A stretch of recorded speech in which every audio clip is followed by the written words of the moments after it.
हाँ भाई, good morning student, सुप्रभात। क्या हाल चाल है? शानदार चल रही है स्टडी आपकी। तो कल अपन ने एलिलिक और नॉन एलिलिक इंटरेक्शन की बातें कर ली थी। उसके एग्जाम्पल भी जो हैं वो मॉड्यूल से आपको मैंने करवा दिए थे। ठीक है, अब अपन साइटोप्लाज्मिक इनहेरिटेंस जो है कोशिका द्रव्यी वंशागति, उसको पढ़ने से पहले पॉलीजेनिक इनहेरिटेंस की बात कर लेते हैं। ठीक है, बहुजीनी वंशागति की बात करते हैं पहले। तो आज का टॉपिक अपना कौन सा? Polygenic inheritance.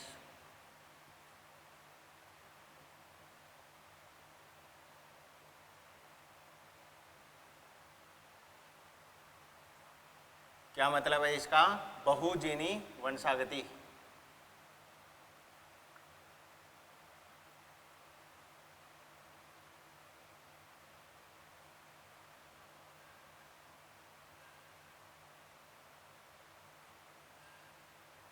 बहुजीनी वंशागति। ठीक है, परिभाषा क्या है? अभी तक तो क्या पढ़ रहे थे? किसी भी कैरेक्टर को कंट्रोल करने के लिए एक जीन जो है वो पाई जाती है। किसी भी जीन में कोई लक्षण है उसको कंट्रोल करने के लिए एक जीन प्रेजेंट होती है। जैसे प्लांट की हाइट के लिए एक जीन पाई जाती है, पुष्प के रंग के लिए एक जीन पाई जाती है। ठीक है, पॉलीजेनिक इनहेरिटेंस किसको बताता है? एक लक्षण का नियंत्रण अगर दो या दो से ज्यादा जीन के द्वारा अगर होता हो तो ये क्या कहलाता है? पॉलीजेनिक कहलाता है। एक जीन कंट्रोल करेगी एक लक्षण को तो मोनोजेनिक है, और दो या दो से ज्यादा जीन अगर कंट्रोल करती हैं तो फिर ये क्या बन जाएगा? बहुजीनी वंशागति बन जाती है, पॉलीजेनिक इनहेरिटेंस कहलाता है। क्लियर होगी? मोनोजेनिक इनहेरिटेंस की बात की जाए तो उसमें अगर एक डोमिनेंट एलील आ गई तो भी वही फिनोटाइप दर्शाएगी, दो डोमिनेंट एलील आएंगी तो भी वही फिनोटाइप दर्शाएगी। याद करो, मोनोजेनिक में मेंडल ने क्या कहा था? कैपिटल टी ये भी कैसा होता है? लंबा पादप कहलाता है। कैपिटल टी स्मॉल टी ये भी कैसा कहलाता है? लंबा पादप ही कहलाता है। इसका मतलब है प्रभावी एलील की संख्या क्या है इस पर फिनोटाइप निर्भर नहीं करता। किसमें? मोनोजेनिक में। लेकिन पॉलीजेनिक में क्या हो जाएगा? जो जो प्रभावी एलील की संख्या बढ़ती चली जाएगी, फिनोटाइप की जो तीव्रता है, फिनोटाइप की जो इंटेंसिटी है वो भी क्या होती जाएगी? परिवर्तित होती चली जाती है। ठीक है जी, तो ये कैसा कहलाता है? मात्रात्मक वंशागति का उदाहरण बनता है। और ये कैसा बनता है? मोनोजेनिक। ये गुणात्मक वंशागति का उदाहरण बनता है। गुणात्मक बोले तो क्वालिटेटिव, मात्रात्मक बोलेंगे तो क्वांटिटेटिव। क्लियर होगी? पॉलीजेनिक इनहेरिटेंस को फर्स्ट ऑफ ऑल डिस्कवर किया गया है किसके द्वारा? कोलरियूटर के द्वारा। उन्होंने गेहूं में बाली के रंग की बात की है, कर्नल कलर इन व्हीट में व्हीट की बात की है, एग्जाम्पल के रूप में उन्होंने लिया है। और इसको एक्सपेरिमेंटल रूप से किसने देखा है पॉलीजेनिक इनहेरिटेंस को? उन वैज्ञानिक का नाम भी आपको याद रखना है, नेल्सन एहल। और नेल्सन एहल ने किसके अंदर देखा है? वही गेहूं की बाली के रंग में भी देखा है, और जो तंबाकू का पौधा होता है उसके कोरोला की जो लेंथ होती है उसमें भी इसको स्टडी किया गया है। ठीक है जी, तो ये अपनी बात हो जाती है किसकी? पॉलीजेनिक इनहेरिटेंस की। डेफिनेशन की बात कर लें सबसे पहले। एक लक्षण का नियंत्रण किसके द्वारा? दो या दो से ज्यादा जीन के द्वारा। एक लक्षण के नियंत्रण हेतु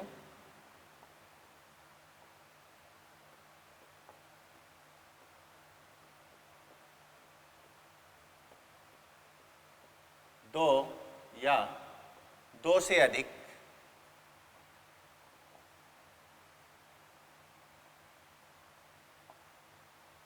जीन उपस्थित होती हैं।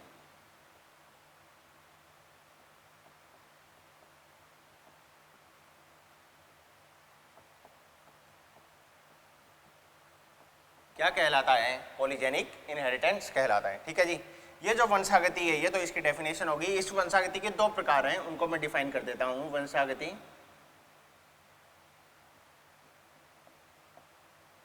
दो प्रकार की होगी। एक कहलाती है मोनोजेनिक,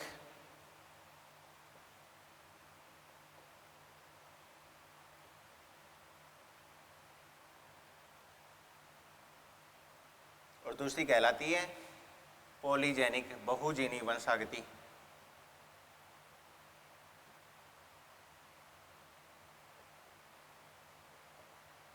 पॉलीजेनिक कह दो या बहुजेनिक कह दो, एक ही बात है।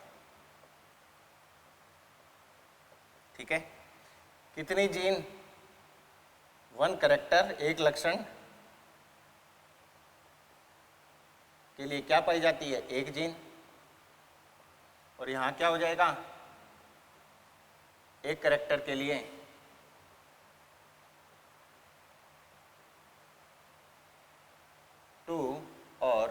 मोर जीन। ठीक है जी। एक प्रभावी एलील भी वही लक्षण प्रारूप दर्शाएगी जो दो प्रभावी एलील दर्शाती हैं। ठीक है जी। तो प्रभावी एलील की संख्या पर निर्भर नहीं करता है लक्षण प्रारूप।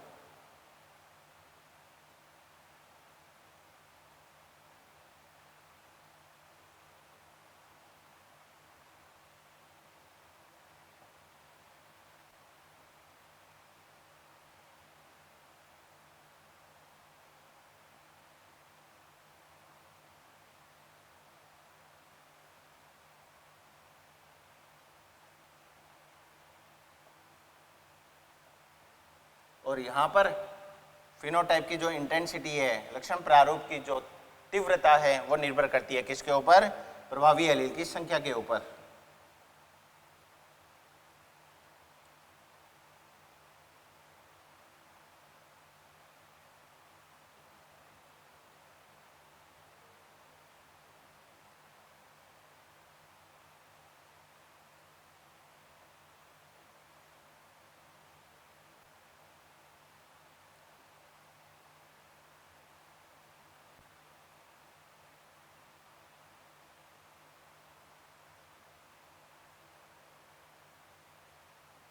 लक्षण प्रारूप की तीव्रता प्रभावी एलील की संख्या पर निर्भर करती है।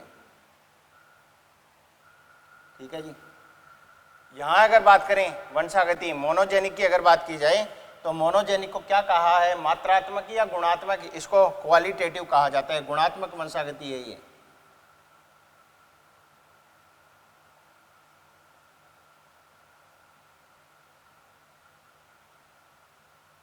गुणात्मक वंशागति कहलाती है। कैसा हो गया? Qualitative inheritance.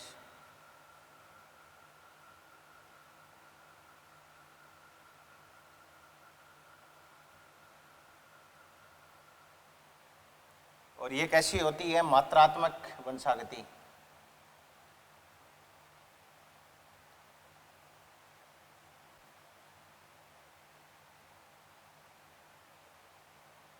Quantitative inheritance.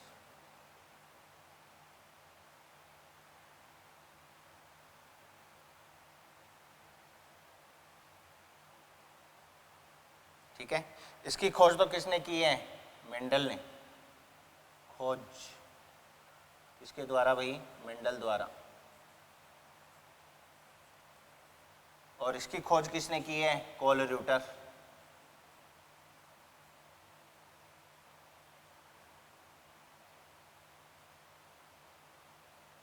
कोलरियूटर के द्वारा खोजा गया है इसको।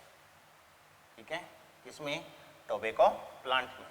अब इधर आ जाएं, पॉलीजेनिक इनहेरिटेंस को आगे डिफाइन करते हैं अपन। बहुजीनी वंशागति, डेफिनेशन क्या बनी? परिभाषा क्या बनी? एक लक्षण के नियंत्रण हेतु दो या दो से अधिक जीन जो हैं वो उपस्थित होती हैं। ठीक है जी। यहां अगर बात करें तो एक मल्टीपल एलील केस और बना था, याद करो। और यहां इसको क्या कहा है? पॉलीजेनिक इनहेरिटेंस को क्या कहा है? बहुजीनी परिकल्पना भी कहा जाता है इसको। ठीक है जी। मल्टीपल जीन हाइपोथेसिस भी कहा जाता है। पहले क्या था? केवल मल्टीपल एलील थी, अब क्या है? मल्टीपल जीन है। दोनों में अंतर क्या है? मल्टीपल एलील की अगर मैं बात करूं तो एक समष्टि का अध्ययन करना उसके लिए जरूरी होता है, क्योंकि एक द्विगुणित जीव में जो बहु एलील है, उन बहु एलील में से केवल दो ही एलील प्रेजेंट हो सकती हैं। जैसे मानव में रुधिर समूह के लिए 3 एलील बताई थी, IA, IB, I0। इन 3 एलील में से किसी भी जीव में जो है वो मैक्सिमम अधिकतम कितनी एलील हो सकती हैं? 2 ही एलील हो सकती हैं। हाँ या ना? क्योंकि वहां पर एलील शब्द काम में लिया है। एलील का मतलब हो गया लोकस समान होगा उनका। हाँ जी। यहां अगर बात करें तो इसको बहुजीनी परिकल्पना कहा है। बहुजीन है, अनेक जीन है, लेकिन इनकी लोकस क्या होती है? अलग अलग होती है। नॉन एलील है ये। ठीक है जी। लोकस अलग अलग होने के कारण एक जीव में ये सारी जीन भी उपस्थित हो सकती हैं। ठीक है जी। तो बहु एलील वंशागति की मैं बात करूं तो उस वाले केस में तो एक जीव में अधिकतम 2 ही मिलेंगे, इसलिए समष्टि अध्ययन की आवश्यकता होती है। लेकिन पॉलीजेनिक इनहेरिटेंस में समष्टि अध्ययन की आवश्यकता नहीं होती है, क्योंकि एक जीव में ये सारी जीन भी पाई जा सकती हैं। ठीक है। तो नोट लगा के पॉइंट लिखना है इसको। एक जीव में सभी बहुजीन उपस्थित हो सकती हैं।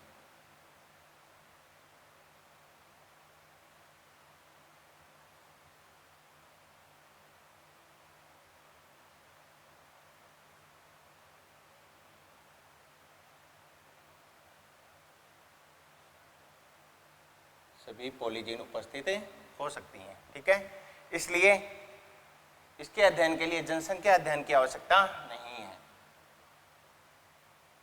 अतः जनसंख्या अध्ययन की आवश्यकता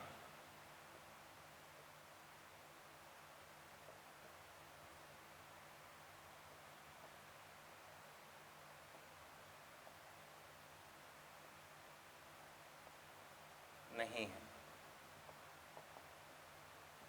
ठीक है जी, लेकिन मल्टीपल एलील में क्या देखा जाएगा, एक द्विगुणित जीव में अधिकतम 2 ही होती हैं, इसलिए समष्टि अध्ययन या जनसंख्या अध्ययन की आवश्यकता होती है उसके अंदर। ठीक है जी, पॉलीजेनिक इनहेरिटेंस को सबसे पहले खोजा गया है किसके द्वारा, कोलरियूटर के द्वारा। तो फादर ऑफ पॉलीजेनिक इनहेरिटेंस कौन हो गए, फादर ऑफ पॉलीजेनिक इनहेरिटेंस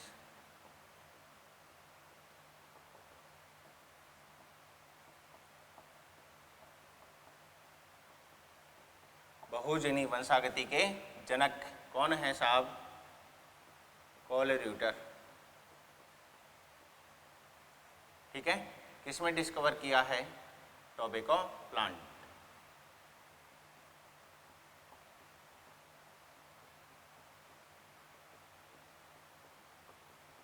और इसी को ही आगे डिटेल्ड रूप से, विस्तृत रूप से किसने अध्ययन किया है, डिटेल्ड स्टडी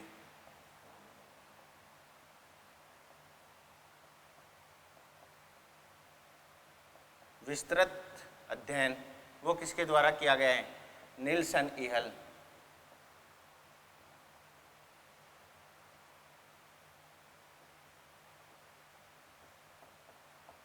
और किसमें अध्ययन किया है, गेहूं में।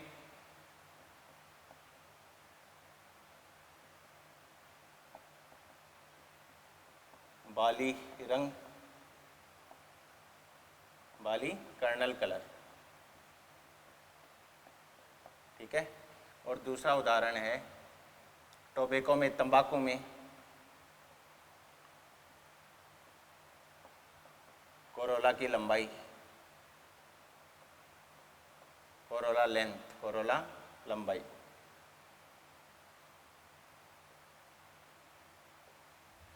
ठीक है जी, एग्जाम्पल के रूप में याद रख लेना, क्या याद रखेंगे, जैसे कर्नल कलर इन व्हीट, ये ले लो पहले तो।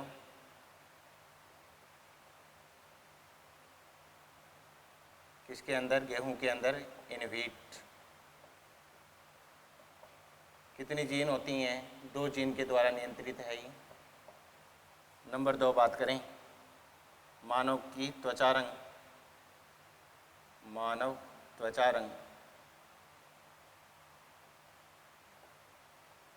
कितनी जीन के द्वारा है, 3 जीन के द्वारा। मानव की लंबाई नंबर 3 आ जाएगा, मानव की ऊंचाई, हाइट, मानव की ऊंचाई कितनी जीन है, 5 जीन। नंबर 4, मानव में चतुरता, इंटेलिजेंसी, चतुरता या इंटेलिजेंसी, उसके लिए कितनी जीन होती हैं, 25 जीन।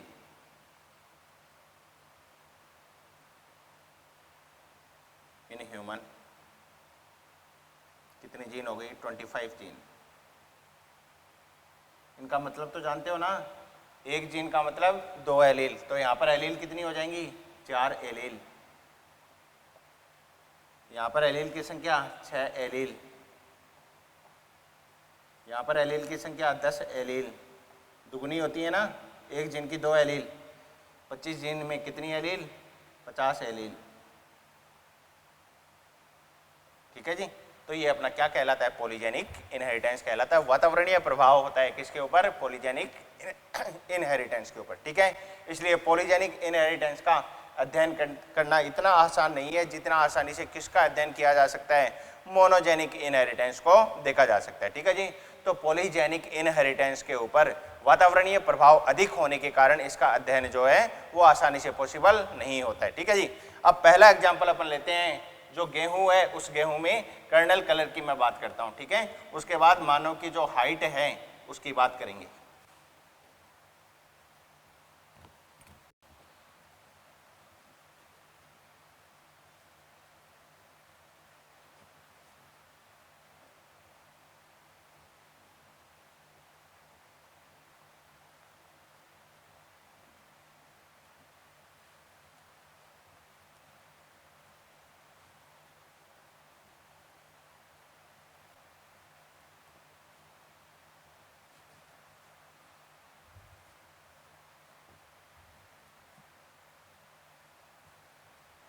गेहूं में कर्नल कलर की अगर बात करें तो कितनी जीन के द्वारा नियंत्रित हो गया, 2 जीन। 2 जीन का मतलब क्या हो गया, कितनी एलील, 4 एलील। ठीक है जी। बहुजीनी वंशागति में अधिकतम फेनोटाइप कब आता है, मैंने क्या बोला, इसको मात्रात्मक वंशागति कहा है। मात्रात्मक वंशागति का मतलब है जो प्रभावी एलील होती है उस प्रभावी एलील की संख्या पर निर्भर करता है, कौन है, लक्षण प्रारूप, जीनोटाइप, वो फिनोटाइप। ठीक है जी। तो पॉलीजेनिक इनहेरिटेंस में अगर मैं बात करूं, मैक्सिमम एक्सप्रेशन कब आता है, मिनिमम कब आता है।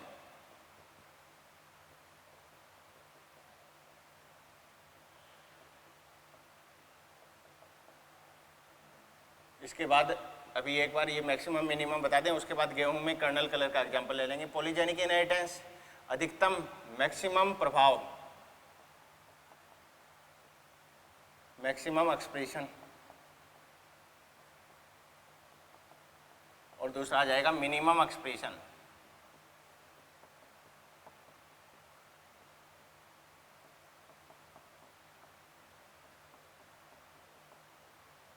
अधिकतम कब आएगा, जब सभी एलील कैसी हों, प्रभावी, सभी प्रभावी एलील हों।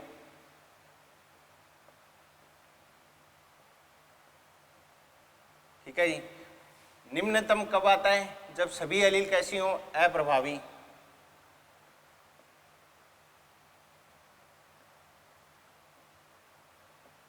ये अभी एग्जाम्पल लेंगे तब समझ में आ जाएगा सभी प्रभावी और सभी अप्रभावी का क्या मतलब है। ठीक है जी।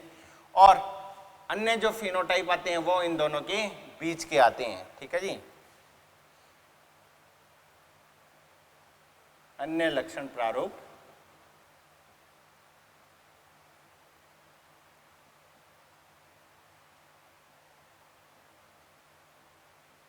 इन दोनों के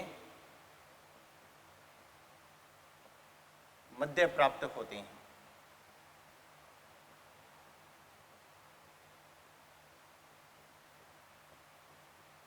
जैसे कोई लक्षण 2 जीन के द्वारा नियंत्रित है तो अधिकतम प्रभाव कब आएगा, जब सारी ही एलील कैसी आ जाएं, इस प्रकार की प्रभावी आ जाती हैं, ए बी बी। ठीक है जी। सबसे कम या निम्नतम प्रभाव कब आएगा, जब सारी ही एलील कैसी आ जाएं, इस प्रकार की आ जाएं। इसका मतलब है सबसे कम प्रभाव किसका आएगा, जब सारी एलील अप्रभावी। एक प्रभावी आ गई तो उससे ज्यादा फिनोटाइप आएगा, 2 प्रभावी आ गई उससे ज्यादा फिनोटाइप आएगा, 3 प्रभावी आ गई उससे ज्यादा आएगा, और सबसे ज्यादा किस में आएगा, जब चारों ही एलील क्या आ जाती हैं, प्रभावी आ जाती हैं। तो यहाँ से निष्कर्ष क्या निकलता है, प्रभावी एलील जो है वो मात्रात्मक रूप से लक्षण प्रारूप को प्रदर्शित करती है, मात्रात्मक प्रभाव वो दर्शाती है। जितनी अधिक प्रभावी एलील आएंगी उतनी ही अधिक मात्रा में जो है फिनोटाइप की तीव्रता बढ़ती चली जाती है। ठीक है जी। तो पॉलीजेनिक इनहेरिटेंस में मिनिमम और मैक्सिमम एक्सप्रेशन की बात हो गई। क्या बोला है, इसको क्वांटिटेटिव इनहेरिटेंस कहा है। क्वांटिटेटिव इनहेरिटेंस इसलिए कहा है क्योंकि ये मात्रा के ऊपर निर्भर करती है, प्रभावी एलील की संख्या कितनी होगी। ठीक है जी। तो क्वांटिटेटिव या मात्रात्मक कहने के पीछे कारण हो गया, प्रभावी एलील तो होती है सहभागी, कंट्रीब्यूटरी नेचर की होती है, अप्रभावी एलील कैसी होती है, नॉन कंट्रीब्यूटरी होती है। ठीक है, सहभागिता नहीं दर्शाती है। तो पॉलीजेनिक ऑल्सो नोन एज, क्या कहा है इसको, ऑल्सो नोन एज क्वांटिटेटिव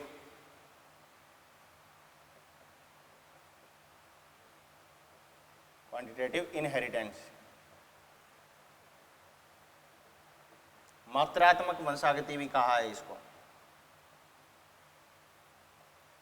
मात्रात्मक वंशागति। क्यों कहा है? क्योंकि प्रभावी एलील कैसी होती है? कंट्रीब्यूटरी। प्रभावी एलील सहभागी होती है, कंट्रीब्यूटरी होती है,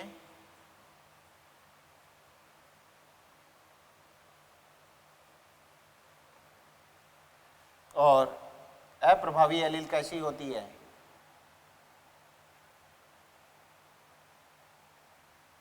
अप्रभावी एलील असहभागी या non contributory.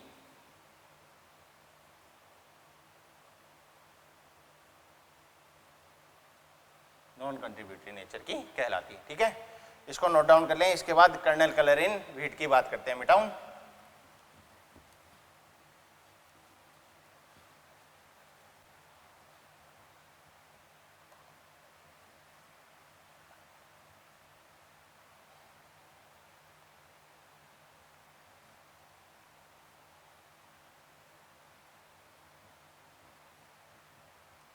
Colonel colour in wheat, पहला एग्जांपल ले रहे हैं पॉलीजेनिक का। कर्नल कलर किसके अंदर? गेहूं में, इन व्हीट। कितनी जीन के द्वारा नियंत्रित है ये लक्षण? 2 जीन। 2 जीन का मतलब कितनी एलील? 4 एलील। अधिकतम प्रभाव, मैक्सिमम एक्सप्रेशन कब आएगा? जब सारी ही डोमिनेंट आ जाएं, ए बी बी ये वाला केस आ जाए। और मिनिमम कब आएगा? मिनिमम आएगा जब सारी ही कैसी आ जाएं? रिसेसिव आ जाएं। ठीक है जी। और इंटरमीडिएट यहाँ पर बनी जाता है। ठीक है जी। मोनोजेनिक में इंटरमीडिएट नहीं बनता है। इसका मतलब है अपन ने पहले इनकम्प्लीट डोमिनेंस, अपूर्ण प्रभाविता पढ़ी थी। उस अपूर्ण प्रभाविता में मध्य का नहीं बन रहा था क्या? बिल्कुल बन रहा था। तो ज्यादातर वंशागति तो कैसी होती है? मोनोजेनिक होती है। लेकिन अपूर्ण प्रभाविता और पॉलीजेनिक इनहेरिटेंस ये दोनों कैसी होती हैं? ये पॉलीजेनिक इनहेरिटेंस के एग्जाम्पल हैं। ये मात्रात्मक वंशागति कहलाती है। ठीक है, तो नोट लगा के अलग से लिख लेना इनको। हाँ, आप खुद ही लिख लो, तो पेज के ऊपर लिख लो, सब कुछ मैं लिखूंगा। क्या क्या लिखोगे? मात्रात्मक वंशागति एरो लगाकर लिख लो। बहुजीनी वंशागति एक उदाहरण है, और दूसरा उदाहरण कौन सा हो गया इसका? अपूर्ण प्रभाविता। इनकम्प्लीट डोमिनेंस और पॉलीजेनिक इनहेरिटेंस दोनों मात्रात्मक वंशागति हैं। बाकी सारी कैसी होती हैं? गुणात्मक वंशागति कहलाती हैं। ठीक है जी। अब इसका क्रॉस मैं आपको करवा देता हूं। ये पेरेंट है, जैसे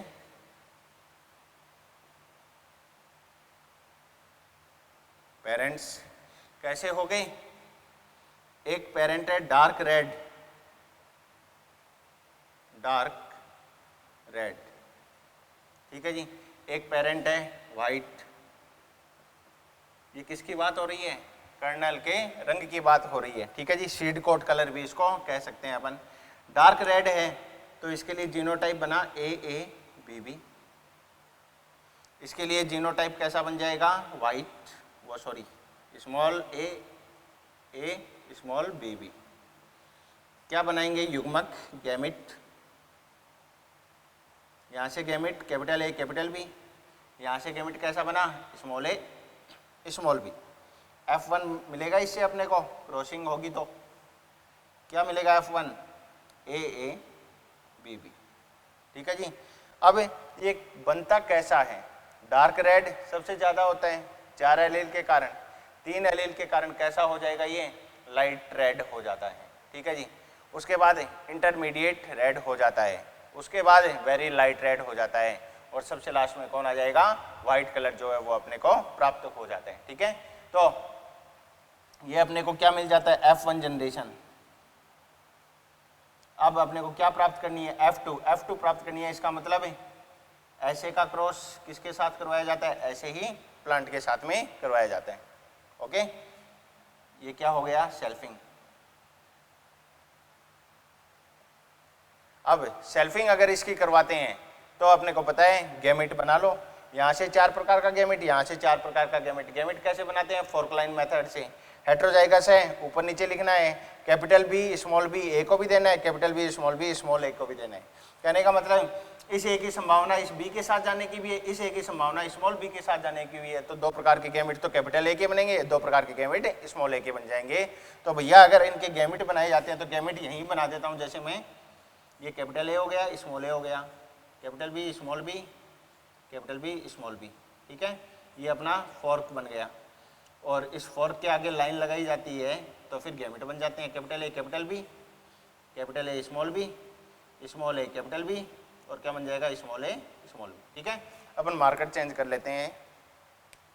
हाँ भाई, 4 प्रकार के गैमेट बन गए। तो फिर अब F2 प्राप्त करने के लिए क्या करता हूँ? वही पुन्नेट स्क्वायर बना लो। इसमें तो पुन्नेट स्क्वायर बना रहा हूँ, लेकिन आगे स्किन कलर में जब 3 जीन लूँगा तब मैं आपको 64 कॉलम बनाकर नहीं बताऊँगा, क्योंकि वो 64 कॉलम बनाकर यहाँ पर बनाते रहे तो उसका मतलब ही नहीं है कोई, ठीक है। मैं केवल ट्रिक बताऊँगा कि कैसे क्वेश्चन करना होता है। वो 64 कॉलम आप मॉड्यूल में बनाकर दिए हुए हैं, वहाँ से देखना है। यहाँ के 16 कॉलम आपके सामने मैं बना देता हूँ, आ जाएँ।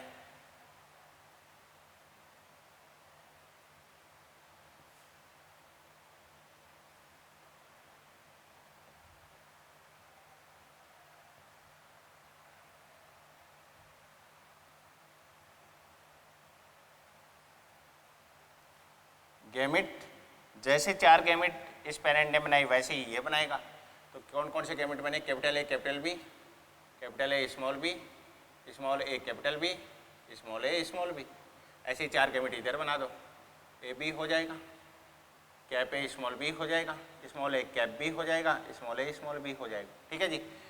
ये डाई हाइब्रिड पहले अपन ने क्रॉस करवाया हुआ है, इन कॉलम को भर सकते हैं अपन, ठीक है जी। कैसे भरेंगे मैं डायरेक्ट भर देता हूँ, आप आराम से भर लें। फिर इसका इससे बनाएंगे तो ये हो जाएगा, ठीक है।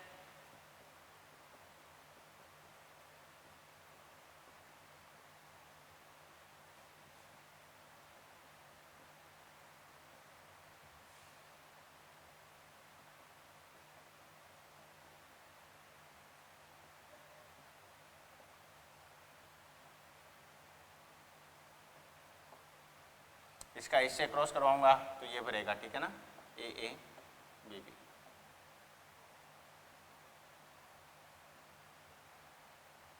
इसका इससे करवाया, देखो cap A small A cap B small B. इसका इससे करवाता हूँ तो cap A small B small B. ऐसे यहाँ पर इसका इससे करवाएंगे, कैप स्मॉल कैप स्मॉल। इसका इससे करवाता हूँ, कैप स्मॉल स्मॉल स्मॉल। इसका इससे करवाते हैं, स्मॉल ए कैप बी। इसका इससे हो जाएगा स्मॉल ए कैप बी स्मॉल बी। इसका इससे करवाता हूँ, स्मॉल ए cap B small B, small ए स्मॉल बी। ये अपने को 16 टाइप के जीनोटाइप F2 प्रोजेनी में ऑब्टेंड होते हैं, ठीक है। अब आप डायरेक्ट F2 जनरेशन याद रखें, F2 जनरेशन। हाँ भाई, जीनोटाइप में कोई चेंज आएगा क्या? याद करो, जो जीन इंटरेक्शन होते हैं उसमें फिनोटाइप चेंज होता है, जीनोटाइप में कोई परिवर्तन नहीं आता है। तो यहाँ भी फिनोटाइप ही चेंज होगा, और जो फिनोटाइप आएगा अपने पास में वो कैसा है? 9:3:3:1 नहीं आएगा। क्या आएगा? 1:4:6:4:1। वापस एक इंटरमीडिएट बनेगा, उसके दोनों और सेम डिजिट यहाँ पर बनती हैं, ठीक है। तो अब इसको सवाल कैसे बनता है, आपसे पूछा जाता है, बताइए कर्नल कलर इन व्हीट जो है वो 2 डोमिनेंट और 2 रिसेसिव ऐसी एलील हों, ऐसे कितने इंडिविजुअल का बनेगा? या पूछ लेता है ऐसे बनाइए, ऐसे बताइए 4 डोमिनेंट वाले इंडिविजुअल कितने बनेंगे, 4 रिसेसिव वाले इंडिविजुअल कैसे बनेंगे? या पूछ लेता है 3 डोमिनेंट वाले इंडिविजुअल कितने बनेंगे? तो उसके लिए एक ट्रिक मैं आपको बता रहा हूँ। वो क्या ट्रिक है, देखें आप। ये तो हो गया रेशियो, ये हो गया फिनोटाइप, ठीक है जी। और यहाँ आ जाएगा डोमिनेंट एलील,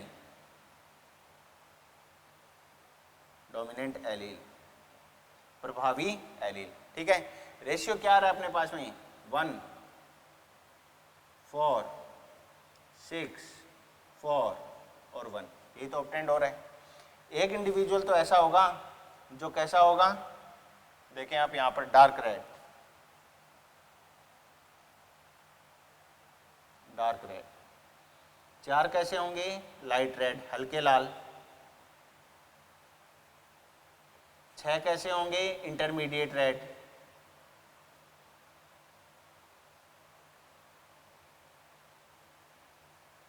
'रेड' का मतलब मध्यम लाल।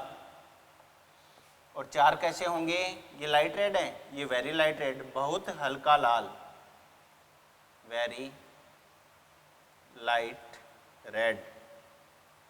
और एक इंडिविजुअल कैसा बनेगा, जो कैसा हो, वाइट कर्नल कलर हो, सफ़ेद हो कर्नल कलर। ठीक है, अब ये रेशियो आपको याद रखना है, ये नाम आपको, इनके फिनोटाइप आपको याद रखने हैं। अब कितनी डोमिनेंट एलील के कौन बनेंगे, वो इस रेशियो को अगर सीक्वेंस से याद रख रखा है तो फिर आसानी से आप लिख कर निकाल सकते हो। कितनी जीन, 4 जीन, कितनी एलील, 4 एलील। तो सबसे ऊपर सबसे पहले आएगा 4 एलील वाला, 4 एलील डोमिनेंट हो ऐसा इंडिविजुअल एक बनेगा। इसको घटते हुए क्रम में लिख दो, 4 के बाद में 3, 2, 1 और 0। तो 3 डोमिनेंट एलील वाले 4 बनेंगे, 2 डोमिनेंट एलील वाले 6 बनेंगे, 1 डोमिनेंट एलील वाला 4 बनेगा और 0 डोमिनेंट एलील वाले 1 बनेंगे। अब कैसे, जैसे इसको देख लो आप कि 2 डोमिनेंट एलील वाले कितने बनेंगे, तो 2 डोमिनेंट एलील वाले, अगर ये सीक्वेंस आपने दोनों लिख दिए तो आपका आंसर आ गया 6। अब 6 कौन कौन से बने, 2 डोमिनेंट देख लो, 4 डोमिनेंट है, 3 डोमिनेंट है, 3 डोमिनेंट है, ये 2 डोमिनेंट, यहाँ पर 3 डोमिनेंट है, यहाँ पर 2 डोमिनेंट है, यहाँ पर भी 2 प्रभावी हैं, यहाँ पर 1 ही प्रभावी है, यहाँ पर 3 प्रभावी हैं, 2 प्रभावी हैं, 2 प्रभावी हैं, यहाँ पर 1 ही प्रभावी है, यहाँ पर 2 प्रभावी हैं, 1 प्रभावी, 1 प्रभावी, 0 प्रभावी। तो 2 प्रभावी वाले कितने बन गए, 1, 2, 3, 4, 5, 6 बन गए। 6 आंसर यहाँ से वैसे भी आ गया। तो आपको ये क्रॉस नहीं करवाना है भैया, वहाँ पर डायरेक्ट ये रेशियो याद रखना है और इन एलील को घटते हुए क्रम में लिख देना है, क्योंकि अधिकतम 4 ही है ना, 4 एलील होंगी तो मैक्सिमम फिनोटाइप आएगा डार्क रेड आएगा। और एक इंडिविजुअल ऐसा बनेगा, वो कौन सा है, ये वाला। और 0 इंडिविजुअल ऐसा बनेगा जो 0, एक इंडिविजुअल ऐसा बनेगा जिसमें 0 डोमिनेंट होती हैं, वो वाइट होता है, वो वाला कौन सा है, ये वाला है। अब सवाल ये भी पूछ सकता है कि F2PD में पैतृक संयोजन, पेरेंटल कॉम्बिनेशन कितने बनते हैं, तो पेरेंटल कॉम्बिनेशन तो एक तो ये रहा डार्क रेड और एक कौन सा रहा, वाइट। तो पेरेंटल यही तो था, डार्क रेड और वाइट। इसका मतलब है F2 जनरेशन में पेरेंटल कॉम्बिनेशन अगर पूछ ले, पेरेंटल कॉम्बिनेशन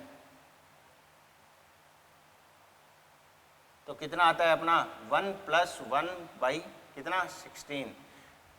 एक पेरेंटल तो ये रहा, एक पेरेंटल ये रहा। ठीक है, न्यू कॉम्बिनेशन पूछ लें तो 14/16 हो जाएगा, नए जीनोटिपिक के कॉम्बिनेशन वाले। क्लियर। और फिनोटिपिक कॉम्बिनेशन भी नए कितने हो जाते हैं, 16 हो जाते हैं। कौन कौन से, 4, 4, 8 और 6, 14। ये जो दोनों है ये तो पेरेंटल है। क्लियर। तो ये अपनी बात होगी किसकी, कर्नल कलर इन व्हीट की। अब दूसरे एग्जाम्पल की बात करते हैं, किसकी, मानव में त्वचा का रंग। दूसरा एग्जाम्पल है,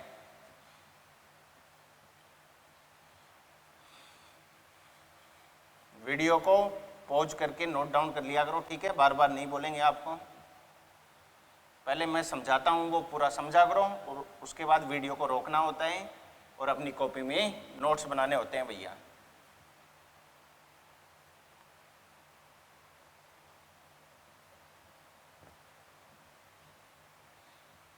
तो मानव में त्वचा का जो रंग है, इसके लिए कितनी जीन, 3 जीन, कितनी एलील, 6 एलील, कितने पॉसिबल जीनोटाइप बनते हैं, यहाँ पर 64 पॉसिबल जीनोटाइप का निर्माण होता है।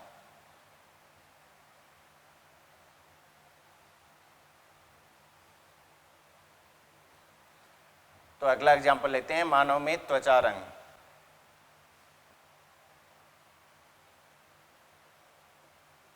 मानव में त्वचा रंग कितनी जीन, 3 जीन के द्वारा नियंत्रित है ये।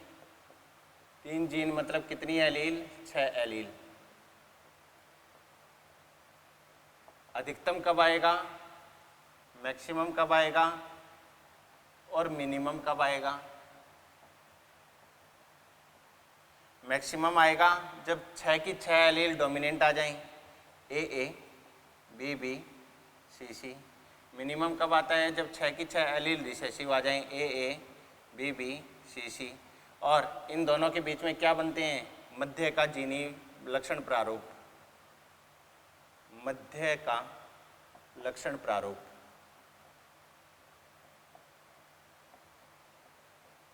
ठीक है, 16 कॉलम बनाएंगे नहीं, क्रॉस करके मैं आपको बता देता हूं। ठीक है जी, एक नर है, एक मादा है। ये क्या हैं? पैतृक हैं, पेरेंट्स हैं। हाँ भाई, नर कैसा है? वेरी डार्क या डार्क ब्लैक कह दो इसको, डार्क ब्लैक, बहुत काला। मादा कैसी है? वेरी फेरी, या मैं वाइट कह दूं, वाइट। ठीक है, या इसको एल्बिनिक भी कहा जा सकता है। एल्बिनिक मतलब जिसमें मिलेनिन वर्णक नहीं बनता है, बहुत गोरी होती है। यहाँ पर बहुत ज़्यादा काला है, इसको निग्रो भी कहा जा सकता है, निग्रो भी कहते हैं भैया। ठीक है, इसका जीनोटाइप क्या बनता है? सारी ही 3 जीन है ना, 6 एलील हैं, तो सारी ही कैसी आएंगी? डोमिनेंट। सबसे ज़्यादा फिनोटाइप यही आता है। इसका सबका कैसा आ जाएगा? सब एलील कैसी आ जाएंगी? रिसेसिव टाइप की। क्या बनेंगे? गैमिट। गैमिट निर्माण के दौरान एक जोड़ी एलील में से एक ही एलील आगे जाती है। इसका मतलब यहाँ से गैमिट कैसा बन गया? Capital A, capital B, capital C. एक जोड़े में से एक जाएगी, इसका मतलब ए जाएगी, बी जाएगी, सी जाएगी। तो यहाँ से गैमिट कैसा बन गया? स्मॉल ए, स्मॉल बी, स्मॉल सी। क्या हुई? गैमिट का फ्यूजन हुआ। क्या बना? जाइगोट, हाइब्रिड बनेगा। कैसा? ए बी बी और सी सी। ये अपना क्या हो गया? F1 hybrid. ठीक है जी, इसका फिनोटाइप कैसा होगा? मेंडल के अनुसार तो क्या आना चाहिए? डार्क ब्लैक ही आना चाहिए, लेकिन यहाँ पर पॉलीजेनिक इनहेरिटेंस में क्या कहा था? प्रभावी एलील की संख्या घटेगी या बढ़ेगी। अब इस वाले संदर्भ में अगर बात करूँ तो घट रही है, इसके संदर्भ में बात करूँ तो बढ़ रही है। तो इसका कलर कैसा? Dark black. इसका कलर कैसा? वाइट। इन दोनों के बीच का आ जाएगा यहाँ पर, हाँ या ना? इंटरमीडिएट ब्राउन आ जाता है। तो इसका बॉडी कलर कैसा आता है? Intermediate brown.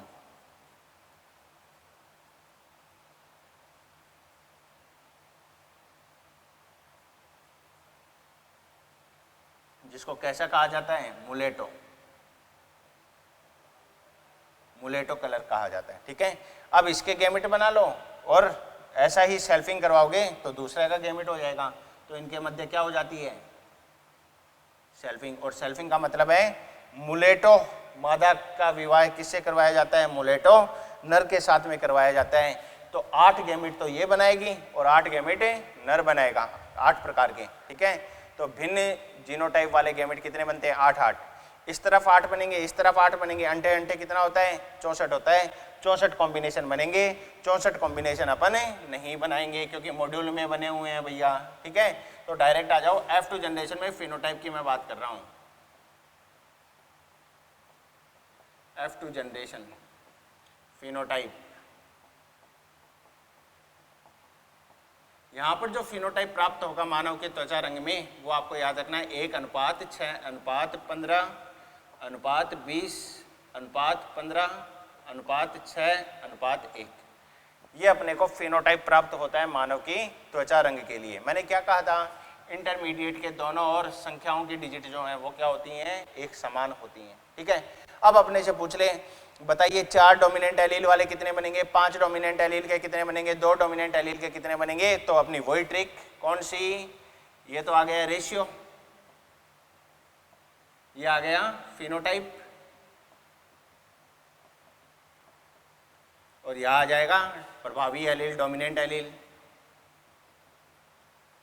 डोमिनेंट एलील का नंबर आ जाएगा। रेशियो क्या है? 1:6:15:20 15:6:1। कैसा कैसा बनता है? एक इंडिविजुअल तो ऐसा बनता है जिसमें सारी ही डोमिनेंट होती हैं। सारी डोमिनेंट का मतलब कैसा? Dark black.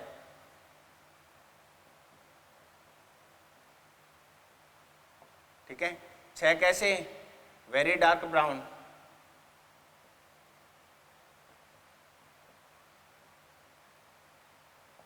15 कैसे, डार्क ब्राउन। 20 कैसे, मध्य के ब्राउन, इंटरमीडिएट।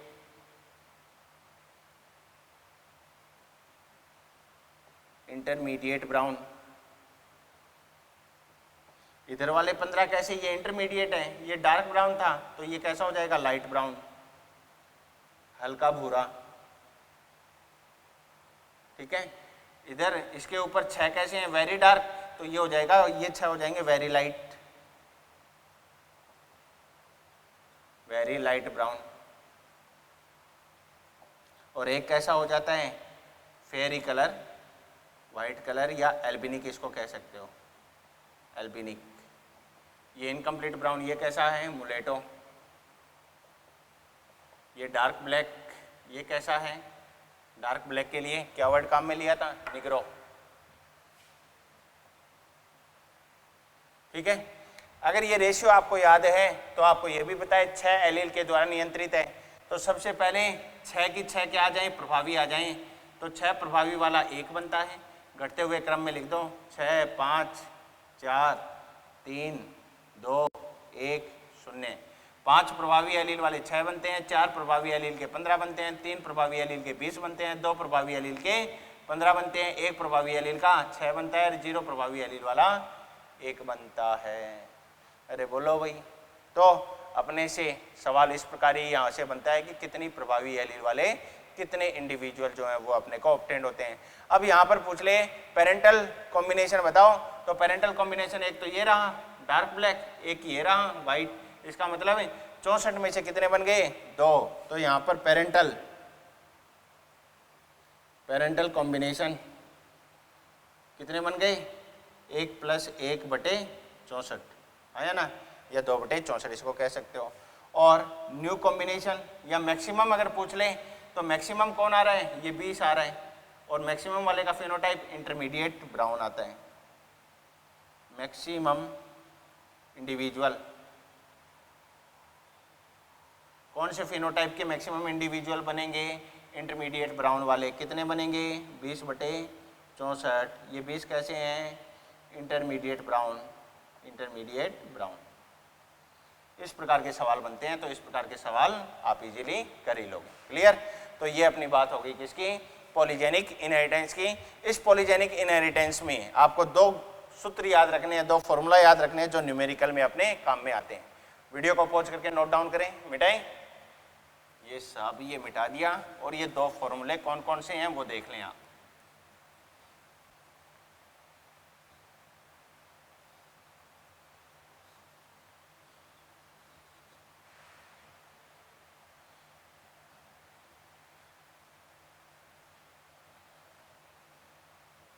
फॉर्मूले आपको याद रखने हैं भैया। एक तो है नंबर ऑफ फिनोटाइप का फॉर्मूला पूछता है। पहला फॉर्मूला है पॉलीजेनिक में नंबर ऑफ फिनोटाइप। मेंडल के केस में अपन ने डिफरेंट टाइप के फिनोटाइप का नंबर निकालने के लिए डायरेक्ट फॉर्मूला 2n काम में लिया था। वहां पर n बराबर क्या था, संकर की संख्या, हाइब्रिड का नंबर कहलाया था, कितने हाइब्रिड हैं। लेकिन यहाँ पर फॉर्मूला क्या हो जाएगा, यहाँ पर फॉर्मूला हो जाता है 2n + 1। जैसे मैं जो व्हीट का एग्जाम्पल लिया है उस व्हीट के एग्जाम्पल में इस फॉर्मूले को लगाऊं तो पहला केस अपना बन जाता है व्हीट, गेहूं वाला। हाँ जी, व्हीट में नंबर ऑफ जीन कितने थे, n क्या होता है यहाँ पर, n = number of gene, gene की संख्या। तो गेहूं में जीन की संख्या कितनी थी, 2 जीन। 2 जीन का मतलब फॉर्मूले में लगा दो 2n + 1, तो 2 × 2 + 1 कितना हो जाएगा, 5 आ जाएगा भैया। और 5 फिनोटाइप कौन कौन से आ रहे थे सबको बताएं, 1:4:6:4:1, 1 2 3 4 5 प्रकार के फिनोटाइप आ रहे थे। किसमें, गेहूं के कलर में। ऐसे ही दूसरा एग्जांपल मैं ले लूं, स्किन कलर वाला। स्किन कलर कितनी जीन थी, 3 जीन। 3 जीन का मतलब n बराबर कितना हो गया, 3। तो 3 × 3 + 1 कितना आ गया, 7 आ जाता है। 7 फिनोटाइप यहाँ पर कौन कौन से बन रहे थे याद करो, 1:6:15:20:15:6:1, ये अपने को प्राप्त होता है।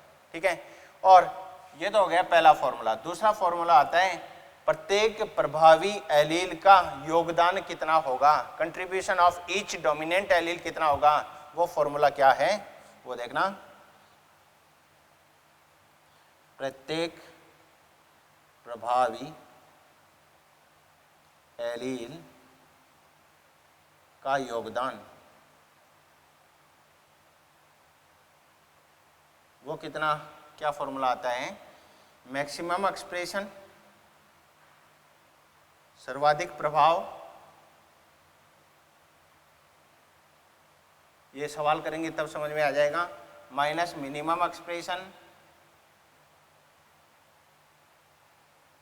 मिनिमम एक्सप्रेशन बटे टोटल डोमिनेंट एलील, कुल प्रभावी एलील, टोटल डोमिनेंट एलील। ठीक है, तो ये दो फॉर्मूले आपको याद रखने, एक तो ये रहा और एक कौन सा रहा, 2n+1 वाला। ठीक है, अब यहाँ पर ये दो एग्जांपल मैंने बताए, व्हीट में और स्किन कलर में, इनका ग्राफ भी पूछ लिया जाता है। तो ग्राफ कैसा आता है, उल्टे घंटे के आकार का बेल शेप्ड ग्राफ जो है वो अपने को ऑब्टेन्ड होता है। कैसे आएगा, चलो दोनों का ही बना देते हैं अभी।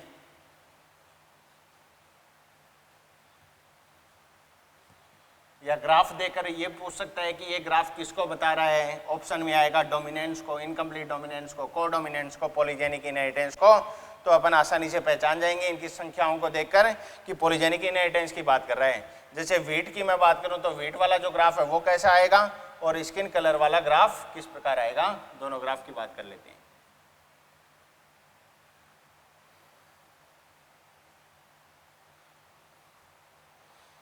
कैसा आता है, बेल शेप्ड ग्राफ अपने को प्राप्त होता है, घंटे के आकार जैसा। ठीक है जी, यहाँ किसके लिए आ रहा है, व्हीट के लिए आ रहा है। व्हीट के लिए कितनी डिजिट आएंगी, फिनोटाइप कितने आए थे, 5, एक तो ये रहा, 2, 3, 4 और 5, एक अगली डिजिट कौन सी थी, 4, सर्वाधिक 6 इंडिविजुअल आते हैं, फिर 4 और फिर 1। इधर एक्स एक्सिस पर तो किसको लिया जाता है, जो फिनोटाइप है उस फिनोटाइप की इंटेंसिटी को, तीव्रता को, फिनोटाइप इंटेंसिटी, फिनोटाइप इंटेंसिटी। और इधर वाई एक्सिस पर किसको लिया जाता है, नंबर ऑफ इंडिविजुअल,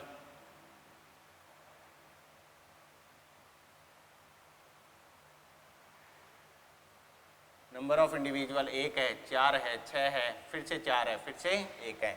इधर की और बात करेंगे, ये सबसे कम फिनोटाइप हो गया, इसका मतलब सारी एलील रिसेसिव हो जाएंगी। और इधर अगर बात करेंगे तो एक इंडिविजुअल ऐसा बनेगा जिसमें सारी एलील प्रभावी हो जाती हैं।